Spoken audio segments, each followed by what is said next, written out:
Voilà. Alors, mercredi soir, que Dieu fait, nous allons rentrer dans la grande fête de Hanouka. La grande fête de Hanouka, c'est-à-dire la finalité de tout le mois de Kislev, qui est le mois de l'huile. C'est le mois de l'huile. Vous savez quoi le mois de l'huile? Le rabbi dit le Kislev c'est le mois de l'huile, et il dit Adar c'est le mois du vin. Alors il dit la différence entre l'huile et le vin, c'est que le vin ça fait du bruit. Quand tu verses du vin, on entend comme de l'eau, on entend le bruit. Si on n'entend pas, c'est dangereux. Et donc le mois d'Adar, c'est un mois bruyant, parce qu'il y a le mois grâce à Purim, qui est en plein milieu, il y a avant, après, c'est un mois tumultueux. Les enfants, les grands, les klaxons, les pétards, c'est un mois bruyant. Donc c'est une joie bruyante. La joie du mois d'Adar, c'est une joie bruyante. Par contre, le mois qui se lève, c'est un mois de l'huile, c'est-à-dire silencieuse. Même en pleine nuit, si vous ne voulez pas réveiller quelqu'un, si vous renversez de l'huile dans une assiette, personne n'entend rien du tout, même vous, même celui qui dort à côté, on n'entend pas le bruit de l'huile. Et donc l'huile, c'est quelque chose de très discret, mais extrêmement efficace. Parce que le mois de Kislev veut nous apprendre, qu'est-ce que vous croyez? Que les miracles sont des choses qui font du bruit? Le miracle, il vient dans le silence, justement. Les plus grands miracles viennent silencieusement, au moment où on s'y attend le moins. C'est pas comme le miracle de la sortie d'Égypte, qui n'arrêtait pas de plus en plus de faire du bruit. La première plaie, la deuxième plaie, la mer Rouge et le don de la Torah, tout ça c'est bruyant. Le miracle de Hanouka, c'est inattendu et hyper efficace. Puisque le Maharal de Prague, il dit que des 4 galouillotes qui ont été prédites à Abraham Avinu, il y a eu 4 galouillotes qui devaient se passer. Il dit la galoute de Yavan, la galoute de la Grèce, c'est la galoute la plus dangereuse de toutes, parce qu'elle est silencieuse. En Égypte, les gens ils étaient asservis, il n'y avait pas besoin de raconter n'importe quoi, tout le monde savait qu'il y avait un esclavage. Nabuchodonosor, il vient, il détruit le temple, il emmène les gens en captivité, dans des chaînes, ça fait du bruit tout ça, ça se voit. Perse, pareil, Aman, il fait un décret, on veut tuer tout le monde. La Grèce, c'est venu en catimini. Dès qu'il y a eu la construction du 2e temple, les Grecs sont venus, après Alexandre le Grand, ils sont venus s'instaurer gentiment, bonjour, on ne fait pas de bruit, notre nom n'est pas le vôtre, mais on est très très amis, vous et nous. La preuve, c'est qu'il y a la Chokhma de la Torah, puis il y a la Chokhma des Grecs. Et donc, avec le temps, ils se sont installés idéologiquement, sans tirer un coup de feu, comme on dit, et ils ont envahi intellectuellement le monde juif. Et qui plus est, pourquoi c'est une galoute très dangereuse? Parce qu'elle était sur notre terre. Toutes les galouillottes, en général, on n'est pas chez nous, donc la photo est claire. Tu n'es pas chez toi, donc t'étonnes pas qu'on te recherche. Mais là, c'est nous qui étions tranquillement chez nous, et eux, ils sont venus. Et ils se sont immiscés discrètement dans tous les minagim, dans toutes les coutumes, dans toutes les règles du judaïsme, sans qu'il y ait de bagarre. Au contraire, tout le monde les appréciait, disait « Oh, quelle grandeur, l'esthétisme des Grecs, mais c'est formidable !» Mais doucement, doucement, ils ont instauré la suprématie de l'esprit sur la Kedusha. Ils ont dit, attendez, qu'est-ce que c'est que ces histoires? Un mikvé dégoûtant peut être purificateur, c'est pas possible. Si c'est propre, ça doit être pur. Si c'est pur, ça doit être propre. Et c'est pas vrai. Quelque chose peut être sale et pur, et quelque chose peut être impur et nickel au niveau propreté. Donc doucement, doucement, ils ont dit, vous avez des critères un peu bizarres. C'est quoi ces histoires de pas mélanger le lait et la viande, de pas... Tout était sujet à vérité en disant, mais il y a quelque chose que vous n'arrivez pas à comprendre. Si c'est pas intelligent, c'est difficile à accepter. Comment puis-je accepter que du lait et de la viande, ça fasse mal à la neshama? Ça fait pas de mal au corps. Pourquoi ça ferait du mal à la neshama? Et donc, doucement, doucement, le Ham Israël, et même les sages, ils ont commencé à tolérer qu'il y ait une vision des choses où l'esprit, s'il n'est pas cartésien, eh ben, il n'est pas accepté. Et donc, on est arrivé après 2 siècles, donc, puisque le Beth Amikdash Hachéni, il a duré 4 siècles, 420 ans. 2 siècles déjà après qu'il y avait Israël sur sa terre, le Sanhédrin, et les Tanaïm, et le respect du temple, et des corbanotes, etc. 2 siècles après, la Grèce a envahi l'esprit sans faire une victime, sans police, sans rien du tout. Et donc, le Maharal de Prague, il dit, méfiez-vous, la culture grecque, c'est elle qui est beaucoup plus dangereuse que toutes les autres galouillottes qu'il y aura. Et la galoute de Rome, dans laquelle nous sommes emprisonnés, elle est en vérité dangereuse à cause de son côté pro-helléniste. Ce n'est pas les croisades qui nous ont fait peur, ce n'est pas les cosaques, ce n'est pas les pogroms musulmans, etc. C'est justement l'introduction de la culture grecque avec la musique, la philosophie, la médecine, etc., etc.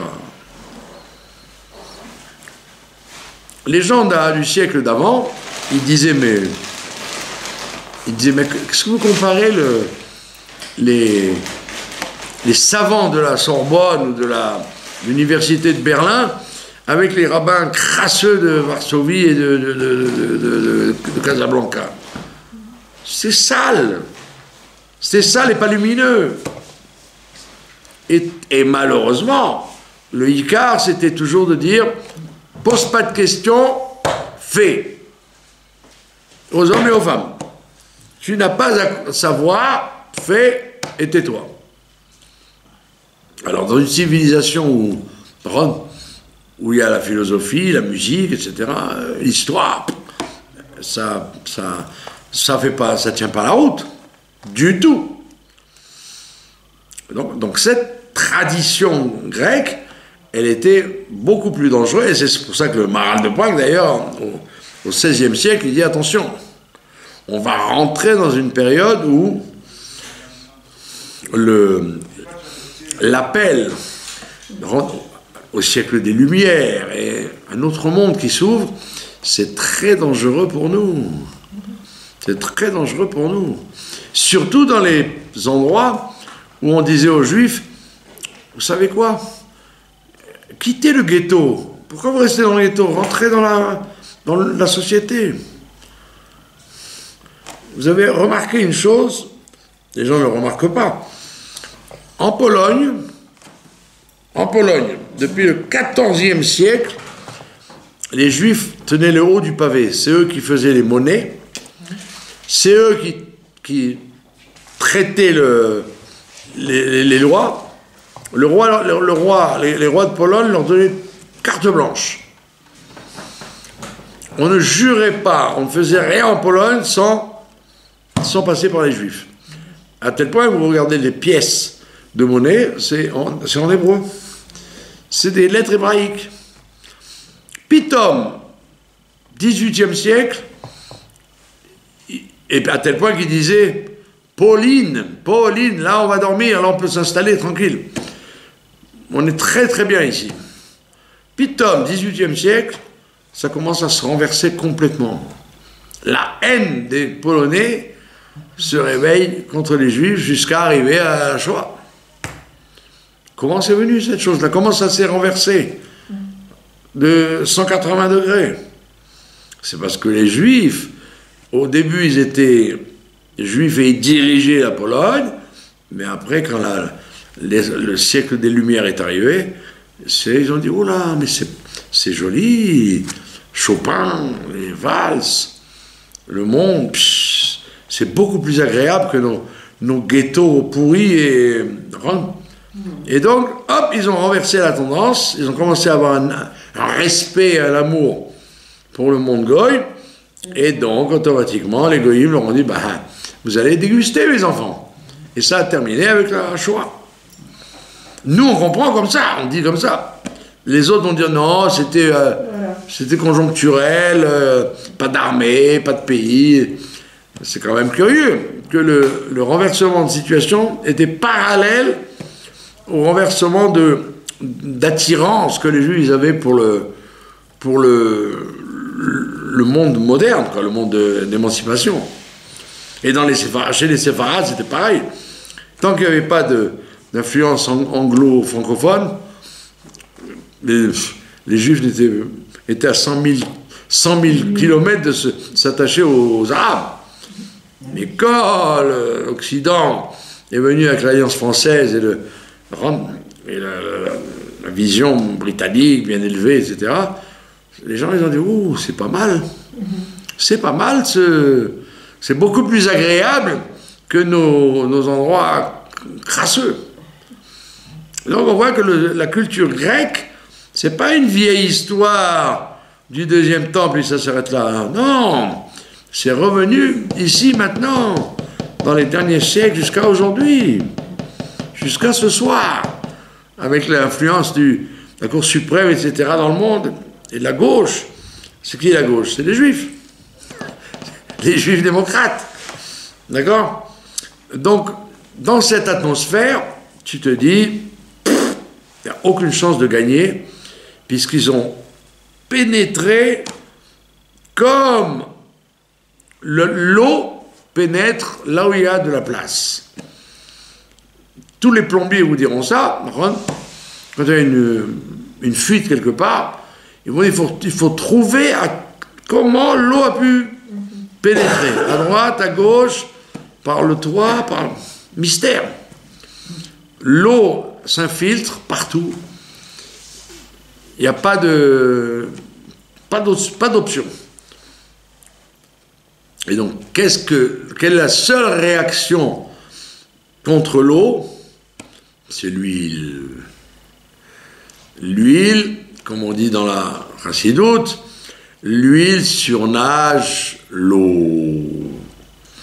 Ça veut dire que n'attends pas de faire la guerre, n'attends pas de te battre contre des moulins à vent, parce que tu ne gagneras pas.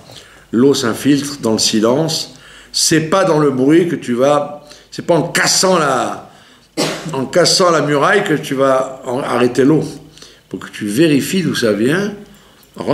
Et donc tu dois utiliser la parallèle à l'eau, qui est l'huile.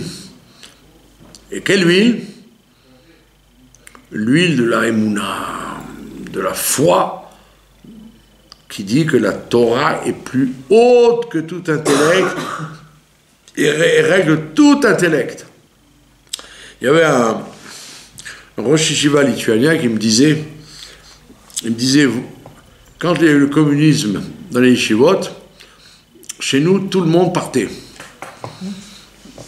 Comme c'était intellectuel, il disait, c'est plus intéressant Karl Marx et Lénine que Rashi et Tosfot. Donc, intellect contre intellect, l'intellect assimilationniste gagnait. Mais vous, les chassidim, vous avez toujours pris la Torah en disant, ouais, s'il y a une question, on dort la nuit quand même. Ce n'est pas les questions qui empêchent. Ce qui compte, c'est la Emouna. Prends un petit coup de gnôle, un petit coup de whisky, tac, tu as oublié. La Emouna, c'est ça qui va te conserver. Donc, que tu me dises que Lénine il a raison, Karl Marx a raison, je m'en fiche. Ça ne m'intéresse pas, c'est pas l'intellect qui me mobilise. C'est que Dieu existe, Dieu m'a demandé quelque chose, je vais le faire, et je ne pose pas de questions. Même si je suis capable de comprendre. On n'a pas dit qu'il fallait être un imbécile. On a dit attention. Non, il fallait faire attention. Avant, les gens, quand ils posaient des questions, on disait, cherche pas à savoir. Cherche pas à savoir. L'autre, il me donne des réponses, toi, tu ne veux pas m'en donner. Qu'est-ce que je fais? Je vais chez l'autre. Donc c'est évident qu'il faut être capable aussi d'être intellectuel. Mais il faut savoir que c'est pas le tout. Alors, même si tu ne sais pas la réponse, ça ne dérangera pas. D'accord? Vous voyez le Chumash. Il y a combien de questions? Pourquoi Jacob il a accepté la mort de son fils? Il aurait pu dire à ses fils, oh, quelle preuve vous avez qu'il est mort? Vous me montrez la tunique là, vous avez trempé la tunique dans le sang. Peut-être qu'il n'est pas mort. Oui, il accepte, oui. Il est mort, allez, tant pis. D'accord? Et eux, ils n'ont rien dit. Il y a des tas de questions sur toutes ces parachutes. Comment c'est possible qu'un Caïn et Abel qui parlent avec Dieu, ils arrivent à s'entretuer? Comment c'est possible? Non, Lavan, Dieu lui parle, il dit, tu peux me parler jusqu'à demain matin, je resterai rachat. Donc c'est bourré de questions, la Torah. Mais c'est pas parce que c'est bourré de questions que tu fermes le livre et tu dis c'est de la bêtise. Si je ne comprends pas, j'ai beau chercher partout les commentateurs, ça ne me satisfait pas, mais voilà, la Torah elle a dit. Et la Torah il faut l'accepter. Quand elle dit les frères de Yosef c'était des tzadikim, slicha. C'est loin des tzadikim, des gens qui veulent tuer leurs frères, qui mentent à leur père pendant 22 ans, et la Torah dit non, c'est des gens formidables, vous vous rendez pas compte, oh là là, quelle grandeur, quelle grandeur! L'autre, au lieu de se la fermer, il raconte ses rêves, il aurait dû se taire. Qu'est-ce que tu racontes tes rêves? Tu sais qu'il ne t'aime pas, ferme-la. Non, il faut qu'il raconte, comme on dit chez nous, Choufouni Yanas, il faut qu'il montre que je suis grand, je suis roi, je suis grand, je suis roi. Et les autres, au lieu de dire, bon, c'est un genou, bon, il va se calmer. Pas du tout, ils veulent le tuer. Et la Torah, elle te dit, non, mais c'est des gens formidables, merveilleux. Donc, tu en as des questions quand tu lis le Chumash. Et la Bible, généralement, toute la Bible, c'est des questions. Et pourtant, tu continues à écouter la paracha, et à monter à la Torah, et accepter tout ce qui se passe, même si ça a l'air, même s'il y a 1100 questions sur la chose. Ça veut dire que tu dis, la Torah est vraie, même si je ne suis pas capable de tout comprendre, et si même je suis capable de comprendre un chouïa, ça ne change rien, la Torah reste vraie. Et donc, je m'élève au-dessus de la force de la compréhension et de l'esprit cartésien qui nous assaille à chaque instant. Et écrit dans les Tehillim, que nous allons lire pendant les 8 jours de Hanouka, on va lire le Hallel. On va faire le Hallel tous les matins avec Bracha, Hanouka. Il y a écrit là-bas, Lama yomru hagoyim ayelo Elohim. Pourquoi disent les goïms, où est-il leur Dieu? Alors les Mefarshim ils disent, Lama, pourquoi yomru hagoyim? Ça c'est les goïms qui disent pourquoi. Le juif il dit pas pourquoi, mais il dit car, comme ça. Lama yomru hagoyim. Ça il y a que les goïms pour dire, ne faire que poser des questions. Toi tu ne poses pas de questions. Tu dis, je pose des questions parce que je n'ai pas le droit de me taire, je dois faire marcher mon intellect. Mais la question n'est pas, si tu ne me réponds pas, je m'en vais. La question, elle est, c'est bien, comment on dit, c'est toranique de poser des questions, mais n'en fais pas un plat. Et si tu n'as pas de réponse, c'est pas grave, ça reste quand même vrai. À l'époque, il y a une coutume chassidique de ne pas dormir dans la soukha. Alors le rabbi il a reçu une délégation de rabbanim et il leur a dit, est-ce que vous venez me voir en tant que chassidim ou en tant que rabbanim? Si vous venez me voir en tant que rabbanim, alors vous allez me dire, pourquoi et pourquoi pas, on ne fait pas autrement, vous allez poser question-réponse, question-réponse. Si vous venez en tant que chassidim, vous ne demanderez pas pourquoi. Vous direz, ah, le rabbi il a dit comme ça, on fait comme ça. Comme l'histoire du Baal Shem Tov, qui après Shabbat, ils étaient en habit de Shabbat tous, et il y a un pauvre qui se présente à la sortie de la synagogue. Et il dit, Tzedaka. Et le Baal Shem Tov, il leur dit, donnez-lui un kopek. Tout le monde met la main dans la poche. Ils n'ont pas dit, qu'est-ce qu'il raconte? On n'a pas un kopek dans la poche, on est monté Shabbat. Si le rabbi a dit, on vérifie dans la poche. Même si l'histoire ne raconte pas la suite qu'ils ont rien trouvé, peu importe. Ça veut dire que ça dépend comment tu te situes vis-à-vis de la Torah. Soit tu es à me dire oui, non, comment, hein, comme les rabbanim, ou alors comme les chassidim. Est-ce que le rabbi leur a demandé? Est-ce que vous venez me voir pour me poser des questions et attendre des réponses, sinon vous n'êtes pas d'accord? Ou alors, même si vous n'êtes pas d'accord, vous serez d'accord parce que je suis le rabbi et vous êtes des élèves. Ça, c'est un autre monde. D'accord?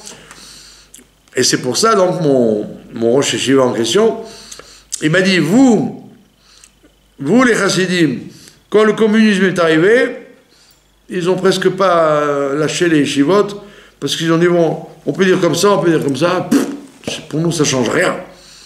Et la preuve, c'est que les chassidim, ils ont très bien résisté à la révolution soviétique, et au pire, ils sont devenus sionistes. Ils sont montés en Israël, et ils sont devenus sionistes religieux, la terre, etc. Alors que chez nous, c'était la catastrophe totale, à tel point qu'on dit que le Chafetz Chaim, le grand Zecher Tzadik Livracha, il était en dépression nerveuse pendant 1 an. Les gens ne savent pas ça.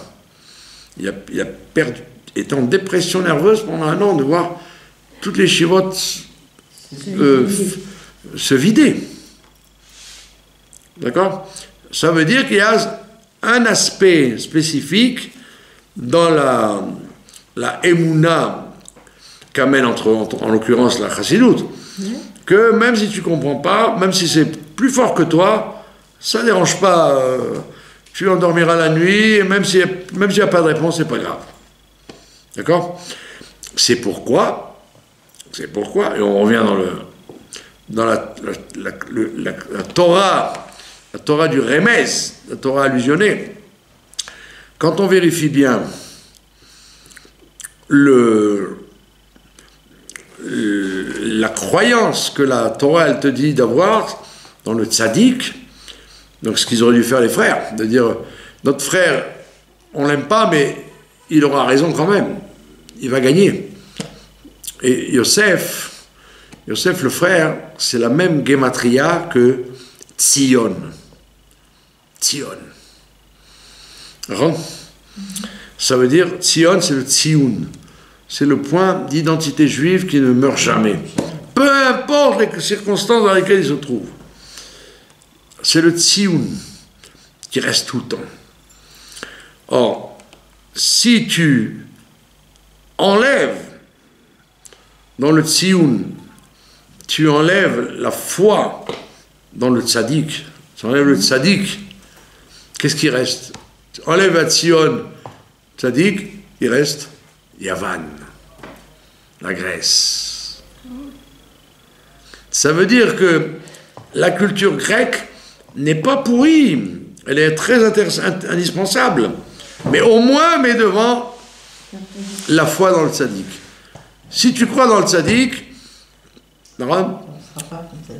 ton tsioun intérieur ne disparaîtra pas, au contraire, il va toujours surnager, et donc, même le côté intellectuel qui est beau, l'esthétique, le cartésianisme, tout ce qu'il y a dans la culture grecque qui est merveilleux, ne va pas te manger, parce que tu as le tzaddik devant. Tu as le tzaddik devant. C'est pour ça qu'à ce moment-là, tu es protégé. Tu peux en même temps affronter la culture, ça ne te dérange pas, parce que tu sais que tu as le tzaddik qui va te dire ça oui, ça non, ça tu peux prendre, ça tu peux pas prendre. Tu vas tu auras un garde-fou. D'accord? Et ça, c'est la victoire de Hanouka. C'est que dans la victoire de Hanouka, c'est ce qui s'est passé. Les Hashmonaïm, ils ont dit, écoutez, là, on est en train de... Le judaïsme va disparaître. Le judaïsme va disparaître, carrément.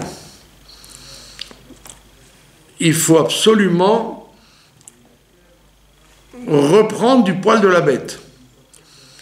Alors tout le monde a dit, et même le Sanhédrin, ils ont dit, oui, vous n'avez qu'une chance. Ils sont des armées, ils sont organisés, nous sommes des gens de synagogue, des gens calmes, on n'est pas des guerriers, vous n'avez aucune chance. Alors qu'est-ce qu'il faut faire? Ben tant pis, laissons faire. Attendons que Dieu ait pitié de nous. Alors on s'est dit, oui, c'est vrai, Dieu, il aura pitié de toi, mais au moins fais quelque chose. Fais un effort, un petit effort, de bas en haut. Et ça, c'était le travail de Yehuda Maccabi et ses frères. C'est-à-dire, il a dit, on n'a pratiquement aucune chance de gagner. Et c'est vrai, quand vous lisez l'histoire, ils sont tous morts par la suite. Ils ont tous été écrasés par les éléphants, etc., tout ce qu'on raconte. Ils n'ont pas gagné la guerre, ils ont gagné la première étape. Mais après, les autres les ont eus. Mais en tous les cas, la culture a été basculée. On a repris le temple et on a repris le fait d'avoir la foi dans la émouna d'Akadosh Baruch Hu. Et donc c'était pour ça que, comme tout passe par un miracle, le Maharal de Prague, il dit, mais qu'est-ce que tu crois? Pourquoi ça dure 8 jours, Hanouka? Parce parce que lui, il a duré 8 jours? Non. C'était tiré d'avance, comment on dit, c'était tracé d'avance, que la fête de Hanouka, elle a été sur le chiffre 8. Le chiffre 8, c'est le chiffre qui est au-dessus de la Teva. C'est au-dessus de la nature. Donc tu n'es pas fait, toi, le Ben Israël, vous les Hashmonaïm, vous le Ben Israël, vous n'êtes pas fait pour vous soumettre à la nature. Vous êtes fait pour vous distancer de la nature. La nature est à votre service. Pas vous au service de la nature. Et donc c'est tout à fait normal, tout à fait logique que, contre toute attente, ils aient trouvé un container, quelque chose qui était quand même de plus de 15 litres. C'était pas comme on croit une petite fiole de... Les gens ils croient que c'est une petite fiole... C'était un énorme jerrycan, une jerrycan d'huile d'olive pure qui était scellée dans le mur et qui est donc impossible que les gens l'aient touché. Parce que la finesse, c'était pas de crever la peau et de mettre le doigt dedans pour dire c'est impur. Non, c'est dire je bouge. Je la bouge un peu et vous ne pouvez plus en servir. Vous êtes tellement bête de croire qu'en bougeant, ça rend impur. Alors on a tout bougé dans le temple. Vous êtes cuits maintenant, hein? Mais il y en a une, miraculeusement, qui était scellée. Et donc c'était sûr qu'ils n'avaient pas pu la bouger. Donc le Maharal de Prague dit, c'est normal, comme ils ont fait cet effort, de penser qu'on est au-dessus de la nature. Alors c'est normal si on est au-dessus de la nature. C'est normal qu'on trouve, une jerrycan, et c'est normal que ça dure 8 jours. Il n'y a aucune question là-dessus. T'étonne pas que ça va durer 8 jours. Dès que tu as signé au-dessus de la nature, tu n'as plus rien à voir avec la nature. Même si la nature t'entoure. C'est pas que tu es devenu un ange et tu es monté sur la planète Mars. Tu es intégré dans un monde matériel, mais malgré tout, tu n'as rien à voir avec lui. Rien à voir avec lui.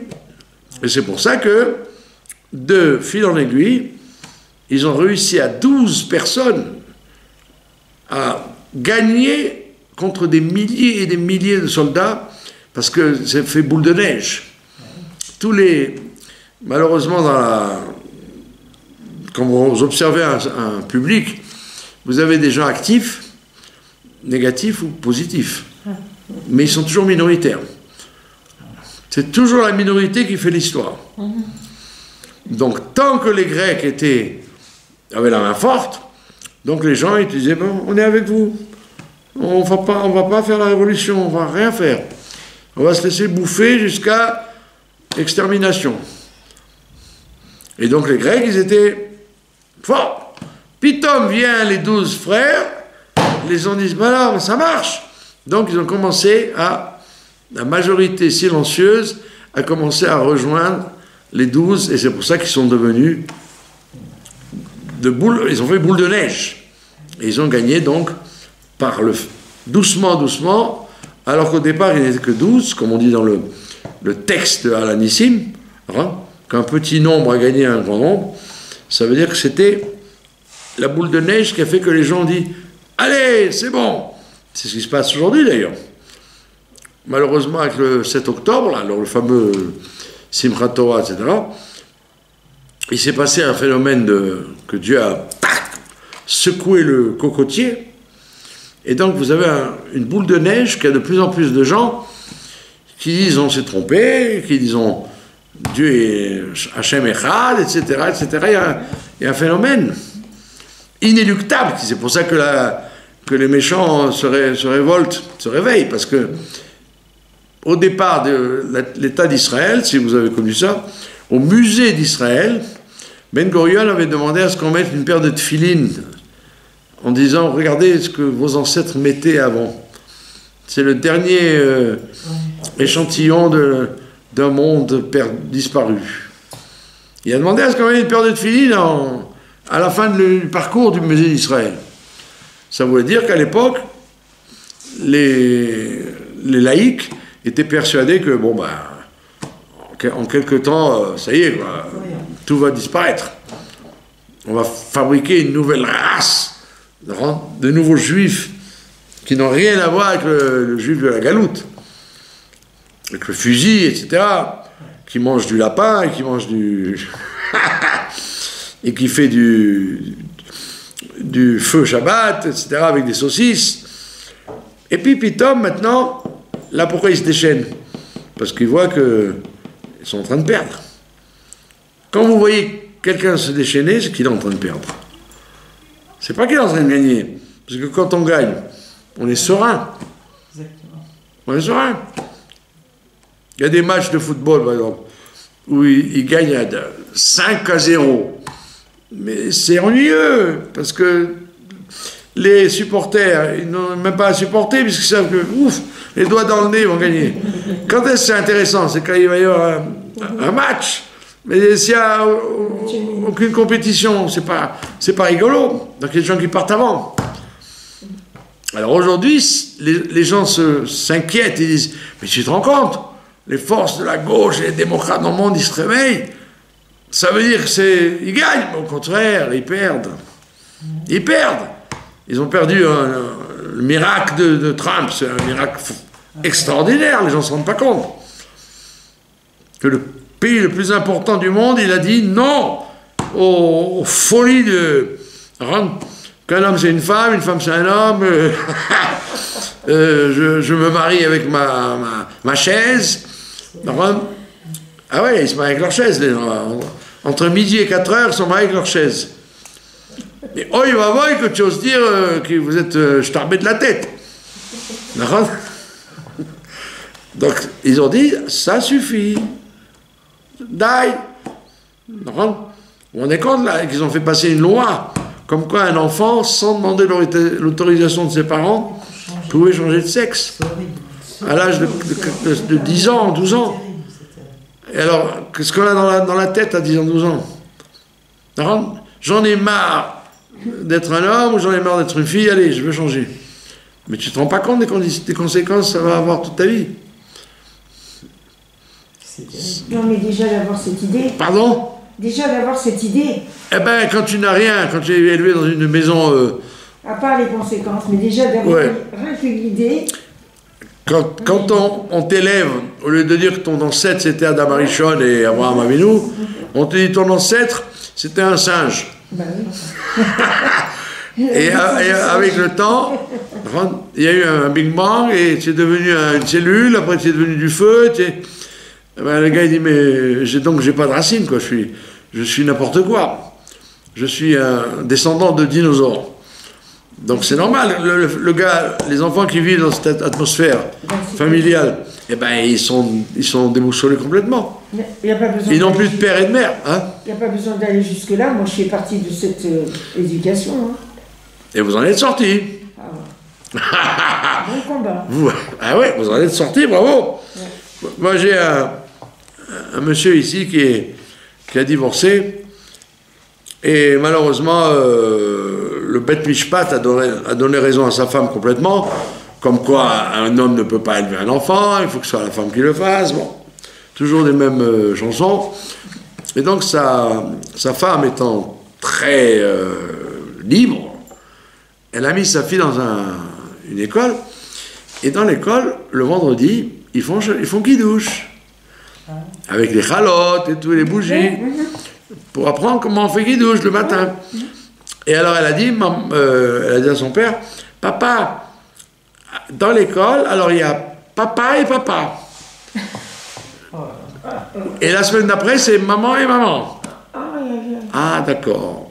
Alors il s'est plaint au Bet Mishpat en disant, je veux pas que ma fille dans une atmosphère de... Et ils ont dit, mais monsieur, vous n'avez pas honte de refuser aux gens d'être papa et maman. Oui, et ça, c'est en Israël, Tel Aviv, Jérusalem. Hein, ça veut dire qu'on est dans un... Oui. Alors, donc c'est un miracle que les démocrates aient pris une tannée et que les républicains qui disent qu'un père et une mère c'est indispensable, que avoir une maison rente c'est normal, et que Israël appartient au peuple juif et Jérusalem, remettre des pendules à l'heure. Donc c'est déjà un très grand miracle. C'était la première fiole d'huile qu'on a retrouvée.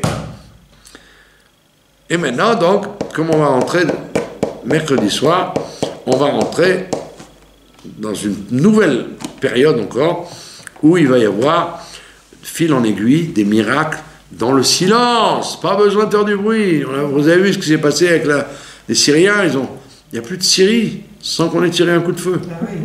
C'est prodigieux. Aux grandes dames de Macron, qui est le dernier dinosaure de la... D'accord? Ça veut dire qu'il va se passer un phénomène crescendo, de plus en plus fort, Baruch Hashem, de plus en plus fort, où Dieu va intervenir parce que Dieu il nous a demandé de faire. Alors on a fait. Il s'est passé qu'il y a beaucoup de travail qui a été fait depuis le temps qu'on a traversé là, cette année, et on voit que crescendo, de plus en plus, Dieu, il nous montre la victoire de cette huile qui est au-dessus de l'eau. La victoire, et pas seulement ça, le principe du chiffre 8 sur le chiffre 7. D'ailleurs, les antisémites le disent. Comment est-ce possible qu'avec tout ce qu'ils nous ont tiré dessus depuis... On n'arrête pas de tirer. Maintenant, c'est le Yémen qui tire. D'ailleurs, on a rigolé parce qu'il y a dans la synagogue il y a un yéménite. Alors je lui dis, tu sais, dans la paracha de Vaishlach, qu'on a lu il n'y a pas longtemps, à la fin de la paracha de Vaishlach, il y a les princes de Esav. Alors il y a un prince qui s'appelle Alouf Amalek. Alouf Amalek, bon, ça on le connaît. Mais qui c'est son frère? Alouf Amalek, Alouf Teman, il s'appelle. Vous l'avez lu dans le texte? Alouf Teman. Alors quand tu lis ça, tu lis ça très vite parce qu'on attend le Kaddish et le Kiddush. Mais c'est incroyable. Alouf Teman, c'est le frère d'Alouf Amalek. Et c'est pour ça qu'ils se sont réveillés. Oui. Qui aurait pensé il y a quelque temps que les Thémanim rentreraient dans la bagarre contre nous? C'est incroyable. Alouf Teman. Il faut le faire, non? Donc tous ces cas-là qui se passent en ce moment, tous ces sites bizarres qui se passent, plus on voyait bien en plus qu'on est comme au temps du miracle de la fiole, on est dans une situation d'impasse. Il y a une impasse. Les otages, il n'y a aucune possibilité logique qu'ils soient libérés. Parce que personne ne sait où ils sont. Même pas le Hamas. Surtout pas le Hamas. Le Hamas se moque de nous. Il veut tourner, il fait tourner en bourrique pour obtenir qu'on les laisse tranquilles. C'est ce que j'ai entendu. Donc en vérité, c'est une impasse totale. Évidemment, la gauche dit que Netanyahou ne fait aucun effort pour les sortir.